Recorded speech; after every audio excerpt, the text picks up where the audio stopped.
Bismillahirrahmanirrahim. Assalamualaikum warahmatullahi wabarakatuh. Bismillah, alhamdulillah, wassalatu wassalamu ala rasulillah. Alhamdulillahirabbil alamin.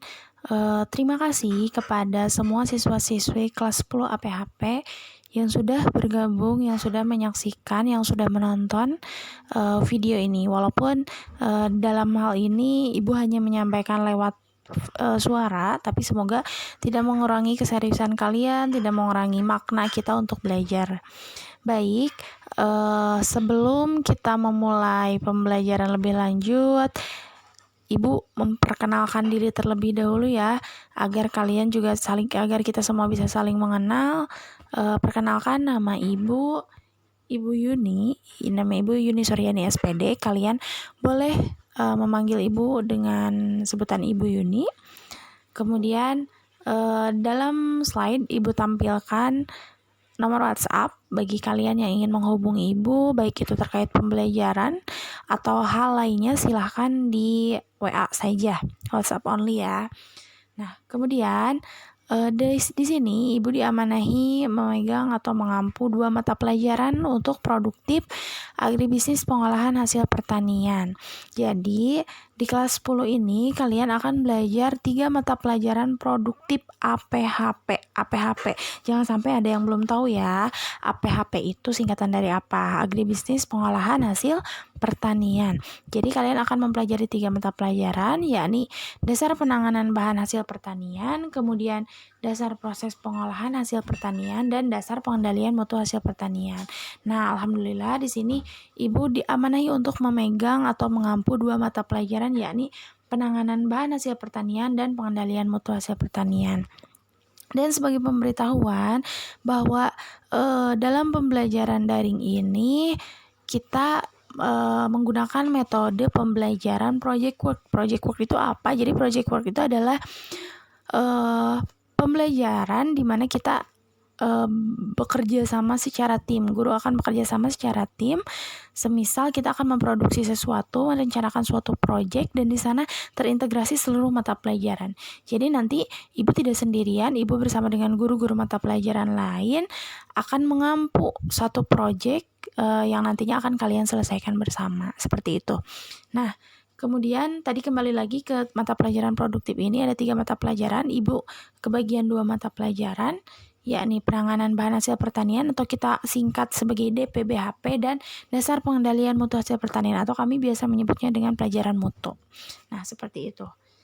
Nah, ini di slide kalian bisa melihat ada 2 gambar di sana. Gambar pertama di sebelah kiri kalian itu adalah gambar kacang kedelai, dan di sebelah kanan itu adalah gambar tahu. Lantas apa hubungannya, Bu? Oke, di sini Ibu jelaskan sedikit. Tahu ini bahan dasarnya adalah kacang kedelai.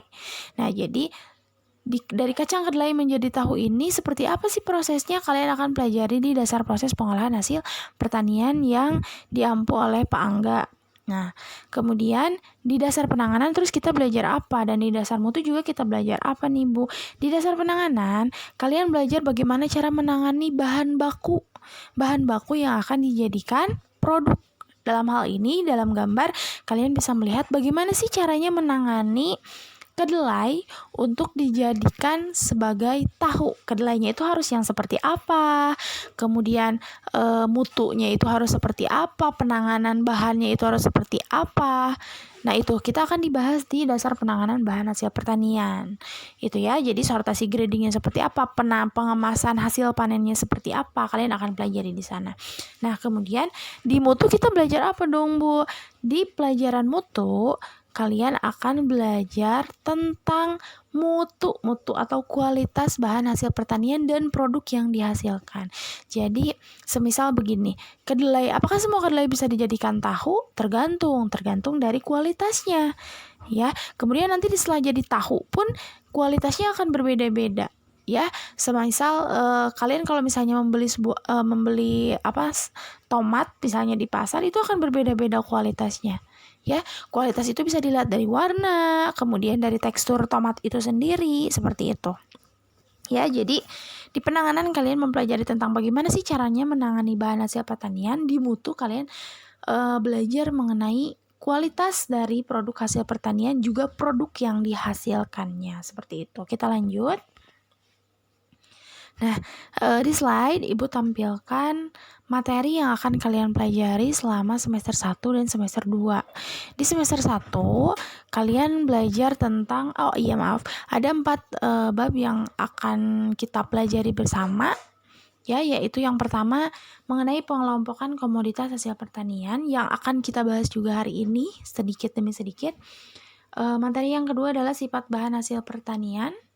Yang ketiga tentang kerusakan bahan hasil pertanian, dan yang keempat adalah tentang model pemanenan. Itu yang di semester 1. Kemudian untuk di semester 2 kalian akan belajar tentang sortasi dan grading. Apa itu sortasi, apa itu grading? Sortasi itu pemisahan bahan, grading itu perankingan. Nanti kita akan pelajari lagi.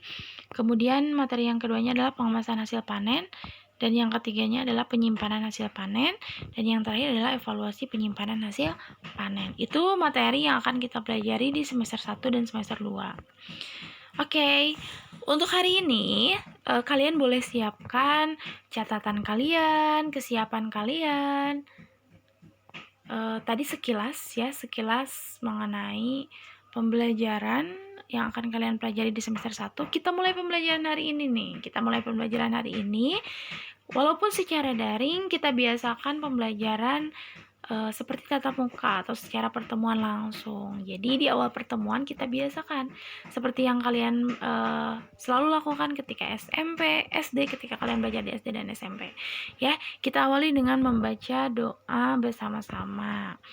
Ya, sebelum kita memulai pembelajaran hari ini, kita berdoa bersama-sama. Semoga Allah memudahkan kita menuntut ilmu, memberikan keberkahan bagi kita, menimba ilmu sehingga bisa bermanfaat. Baca doa, dipersilahkan dimulai.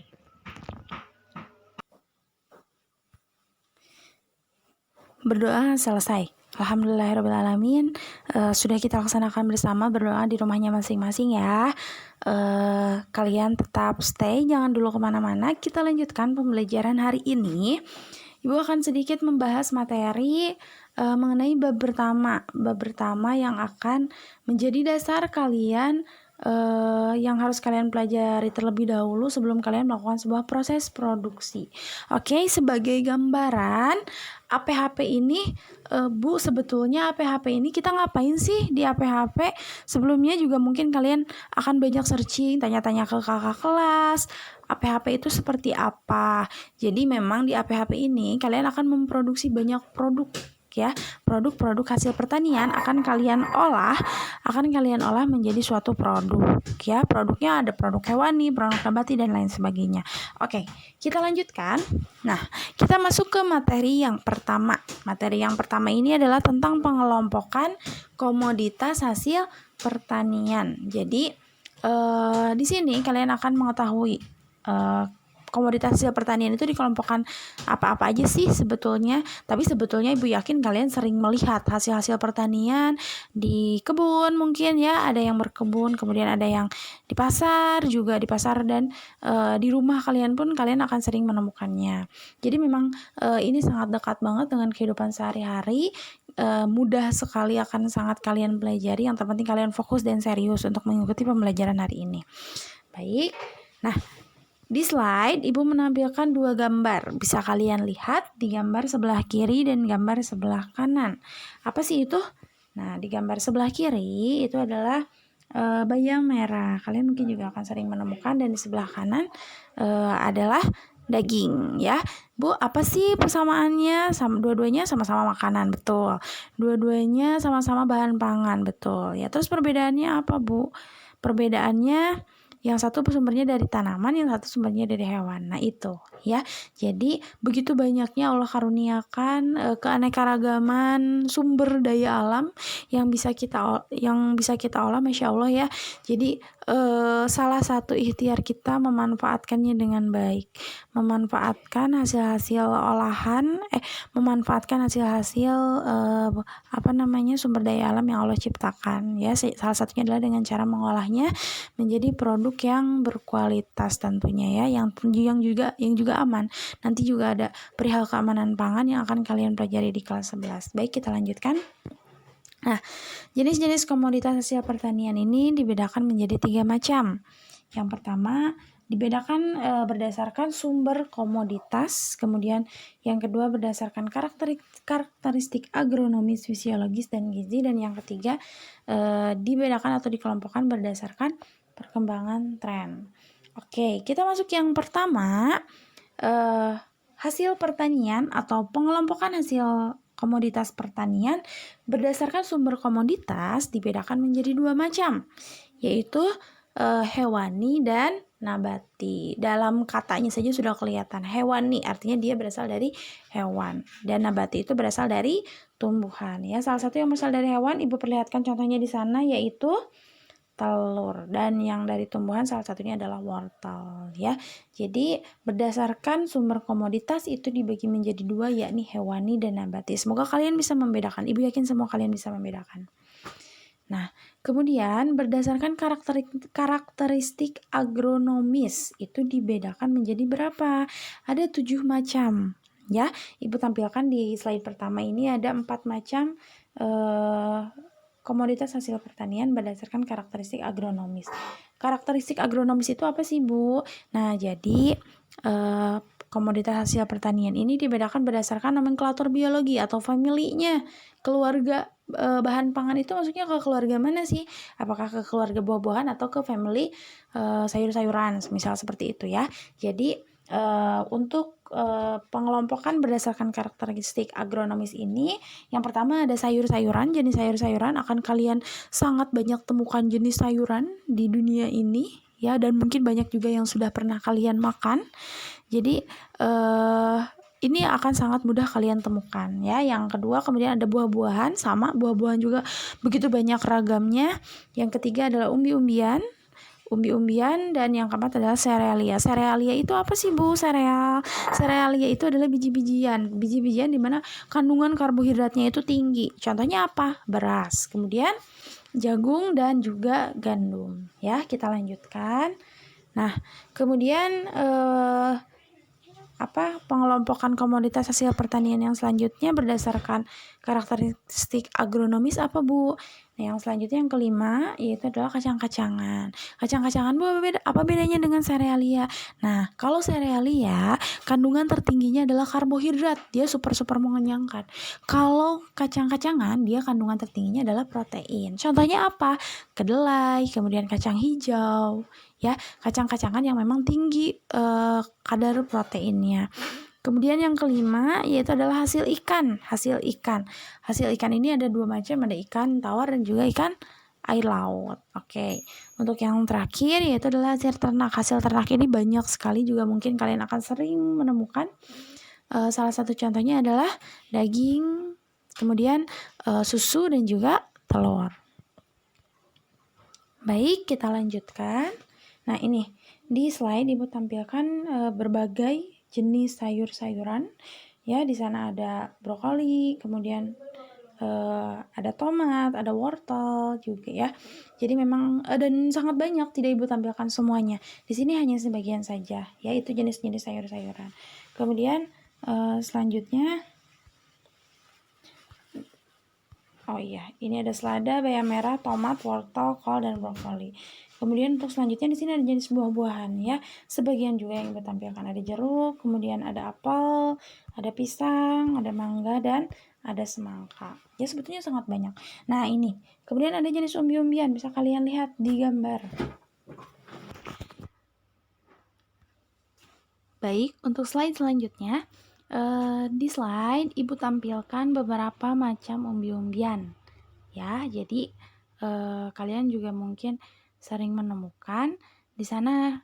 Ibu tampilkan ada singkong, kemudian ada ubi jalar kuning, ada ubi jalar putih, dan ada talas. Nah, tapi mungkin ini yang akan sering kita temui ya. Tapi sebetulnya umbi-umbian ini tidak hanya ini. Ada lagi banyak macam umbi-umbian yang jarang kita temui, tapi sama-sama dia termasuk jenis umbi dan sumber karbohidrat. Apa itu? Yang pertama itu adalah gadung. Nah, ini gadung. Yang kedua ada gembili, yang ketiga ada suweg, kemudian ada uwi, dan yang selanjutnya ada ganyong, dan juga ada garut. Jadi ini juga termasuk jenis umbi-umbian. Tapi mungkin kita tidak sadar ya. Kalian juga pasti pernah menemukan, oh ini, oh ada ganyong ya. Ganyong itu ternyata jenis umbi-umbian loh. Jadi kalian jangan sampai berhenti di jenis umbi-umbian itu hanya terpatok di singkong dan ubi jalar aja. Dan ternyata memang banyak gitu, memang banyak jenisnya. Nah, kemudian ini ada produk hasil hewani. Di sana ada jenis-jenis daging, ada daging merah, ada daging putih, kemudian ada telur, ada susu, ikan air tawar, dan ikan air laut. Nah, kemudian tadi kan berdasarkan karakteristik agronomis ya. Sekarang kita lanjut ke berdasarkan karakteristik gizi. Berdasarkan karakteristik gizi, di sini secara garis besar dibedakan menjadi 4, yaitu berdasarkan sumber karbohidrat, kemudian sumber lemak, sumber protein, dan sumber air, vitamin, dan mineral. Karbohidrat itu cirinya apa sih? Karbohidrat itu adalah cirinya yang mengenyangkan. Berarti apa sih yang ketika kalian makan makanan tersebut kalian kenyang? Contohnya nasi, umbi-umbian, itu ya. Itu sumber karbohidrat. Kemudian yang kedua adalah sumber lemak. Sumber lemak ini biasanya berasal dari daging-dagingan. Kemudian yang ketiga itu sumber protein.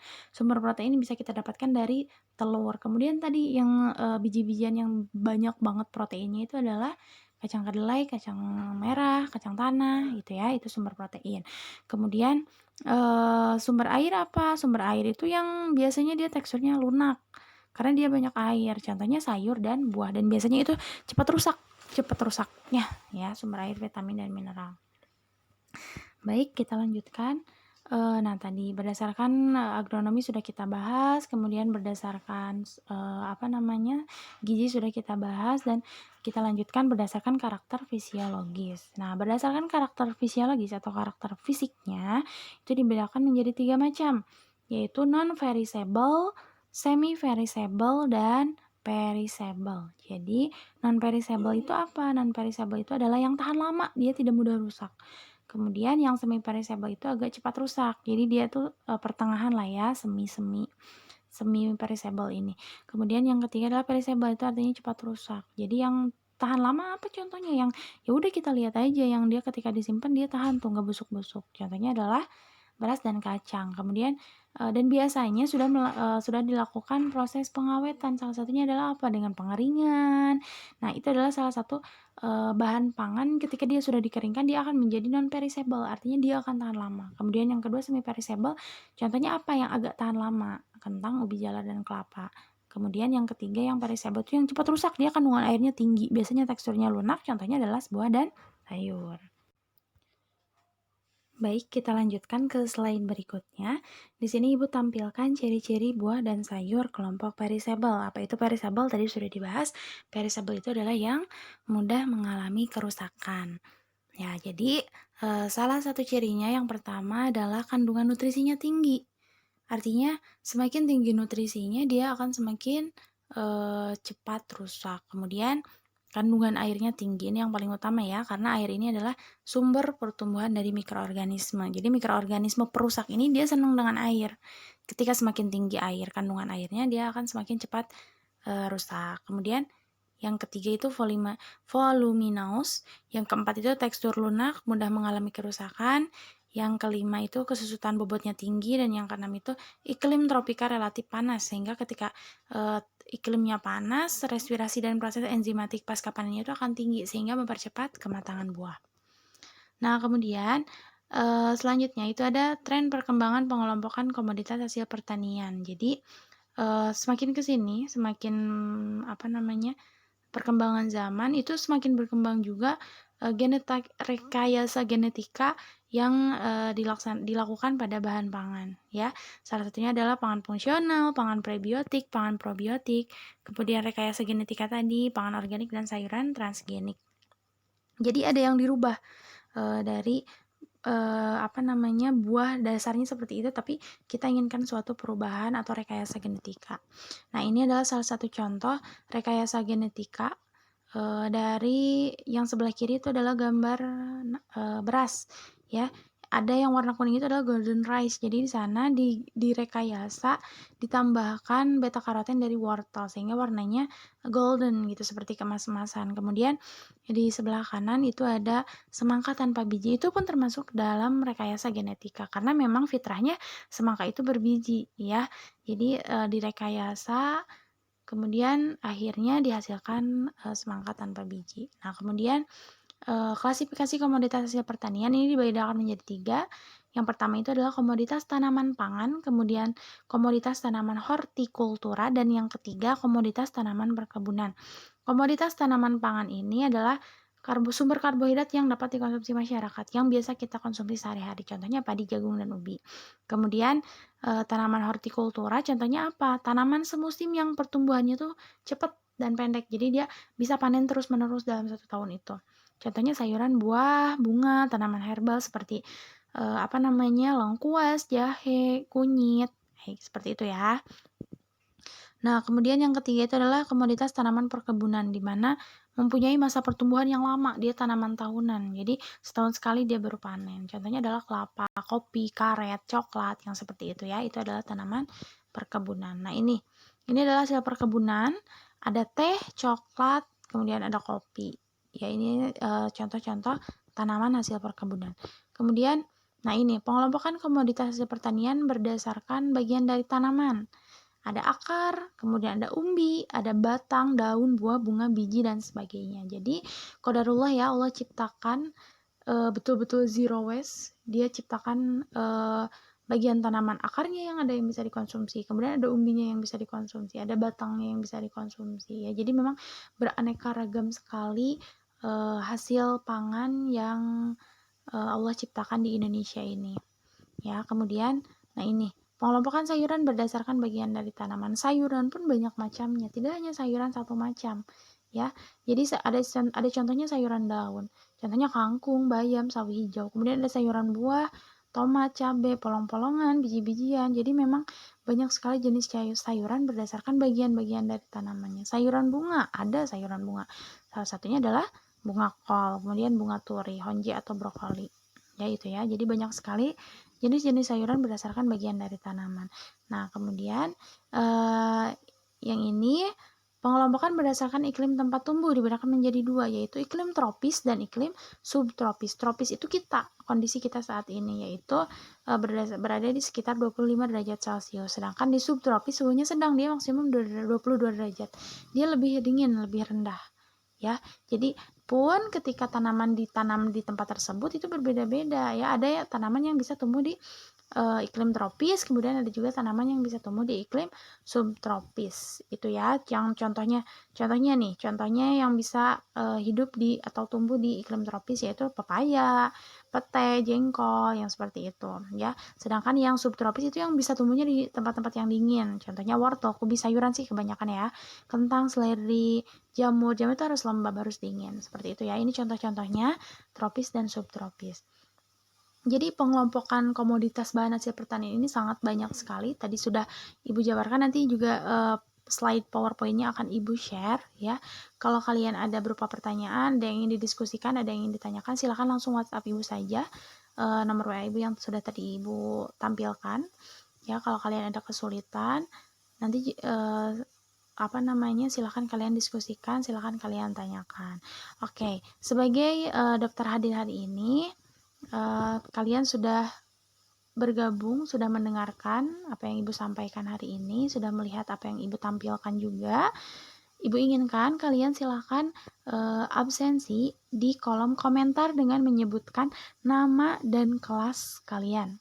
Ya, silakan sebutkan nama dan kelas di kolom komentar sebagai bukti daftar hadir, sebagai bukti bahwa kalian sudah hadir mengikuti dan mendengarkan pembelajaran hari ini. Dan Ibu yakin kalian sudah mencatat ya semua resumenya, silakan dicatat. Kemudian nanti difotokan dan diupload di kolom tugas di Google Classroom. Ya, itu sebagai bukti kalian sudah mengikuti pembelajaran hari pertama. Seperti itu, mungkin sekian yang ingin Ibu sampaikan. Insya Allah nanti kita akan bertemu lagi di mata pelajaran yang berbeda di dasar pengendalian mutu hasil pertanian. Ya, sekian yang Ibu sampaikan. Terima kasih atas perhatiannya, semoga kalian selalu dalam keadaan sehat, terapkan selalu protokol kesehatan di tengah, keadaan yang belum normal ini. Tetap jaga jarak, jaga kesehatan, jaga nutrisi tubuh. Terima kasih atas perhatiannya. Wassalamualaikum warahmatullahi wabarakatuh.